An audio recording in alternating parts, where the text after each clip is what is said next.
સુરતની શાન ગણાતા તાપી રિવરફ્રન્ટ ખાતે આજે એક અનોખો નજારો જોવા મળ્યો હતો। સુરત હોર્સ સોસાયટી દ્વારા શહેરમાં પ્રથમવાર ભવ્ય અશ્વ પ્રદર્શન અને અશ્વ રમોત્સવનું આયોજન કરવામાં આવ્યું હતું। આ કાર્યક્રમનું ઉદ્ઘાટન રાજ્યના કેબિનેટ મંત્રી જીતુ વાઘાણીના હસ્તે કરવામાં આવ્યું હતું। શક્તિ અને સૌંદર્યના પ્રતીક સમાન અશ્વના કરતબો જોવા સુરતીઓએ ભારે ભીડ ઉમટી પડી હતી। સુરતના તાપી નદી કિનારે આવેલા રિવરફ્રન્ટ ખાતે આજથી અશ્વ પ્રેમીઓ માટે એક ખાસ ઉત્સવનો પ્રારંભ થયો છે। સુરત હોર્સ સોસાયટી દ્વારા આયોજિત આ પ્રથમ અશ્વ પ્રદર્શનમાં રાજ્યના ખૂણે ખૂણેથી ઉત્તમ ઓલાદના ઘોડાઓ લાવવામાં આવ્યા છે। કેબિનેટ મંત્રી જીતુ વાઘાણીએ આ પ્રદર્શનને ખુલ્લું મૂકતા આયોજકોની કામગીરીને બિરદાવી હતી। આ રમોત્સવમાં અશ્વોની વિવિધ સ્પર્ધાઓ અને કરતબો આકર્ષણનું કેન્દ્ર બન્યા છે। મારવાડી, કાઠિયાવાડી અને નુકરા જેવી શુદ્ધ ભારતીય ઓલાદના અશ્વો અહીં પોતાની ચપળતા અને શક્તિનું પ્રદર્શન કરશે। સુરતી લાલાઓ માટે આ પ્રદર્શન એક લહાવો સમાન બની રહ્યું છે, જ્યાં તેઓ અશ્વોના ભવ્ય ઇતિહાસ અને તેમની વિવિધ જાતો વિશે જાણી શકશે। મોટી સંખ્યામાં લોકો પોતાના પરિવાર સાથે આ અશ્વ શો નિહાળવા રિવરફ્રન્ટ પર ઉમટી પડ્યા છે। સુરત હોર્સ સોસાયટી દ્વારા તાપી કિનારે જે અશ્વ પ્રદર્શનનું આયોજન થયું છે તે ખૂબ જ પ્રશંસનીય છે। અશ્વ આપણી સંસ્કૃતિ અને શૌર્યનું પ્રતીક છે। આવા આયોજનોથી નવી પેઢીને પશુપાલન અને અશ્વપાલન પ્રત્યે રુચિ જાગશે। તાપી કિનારે ચાલી રહેલા આ અશ્વ મહોત્સવ આગામી દિવસોમાં પણ આકર્ષણ જમાવશે।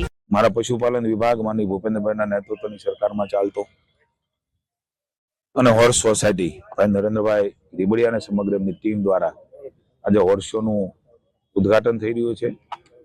એવા પ્રસંગે ઉપસ્થિત સુરતને જેમણે એક નવા રંગરૂપ આપ્યા છે, ખૂબ મહેનત કરી છે અને પરિણામ સુધી પહોંચાડ્યા છે। એક ન્યૂ સુરત આપણે જોઈ રહ્યા છે, જેમના નેતૃત્વમાં બન્યું છે એવા માનની મેયર શ્રી દક્ષેશભાઈ માવાણી, રાજ્ય સરકારમાંથી કોર્પોરેશનમાં ગ્રાન્ટ કેવી રીતે મળે અને આના દ્વારા શહેરનો વિકાસ તેના માટે સતત પ્રવૃત્તિમય અમારા સાથી ધારાસભ્ય ભાઈ શ્રી પ્રવીણભાઈ ઘોઘારી, ભાઈ શ્રી નરેન્દ્રભાઈ, સુરતના અગ્રણી સમાજ સેવક અને ઉદ્યોગપતિ મારા સાથી મિત્ર ભાઈ શ્રી અનુભાઈ, વિજયભાઈ, સમગ્ર ટીમ, મને આનંદ છે કે આજે આ હોર્સ શોનું ઉદ્ઘાટન સુરત ખાતે થઈ રહ્યું છે। 4 દિવસ સુધી ચાલવાનો છે। લગભગ 600-650 હોર્સ અહીં આવવાના છે।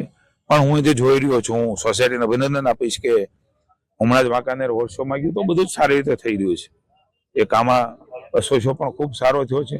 અહીંયા કંઈક નવું ઉમેરવાનો પ્રયાસ એ પણ થયો છે। હું સુરતની સમગ્ર જનતાને, વિદ્યાર્થીઓને વિનંતી કરું છું કે આ 4 દિવસનો હોર્સ શો આપણે નિહાળીએ।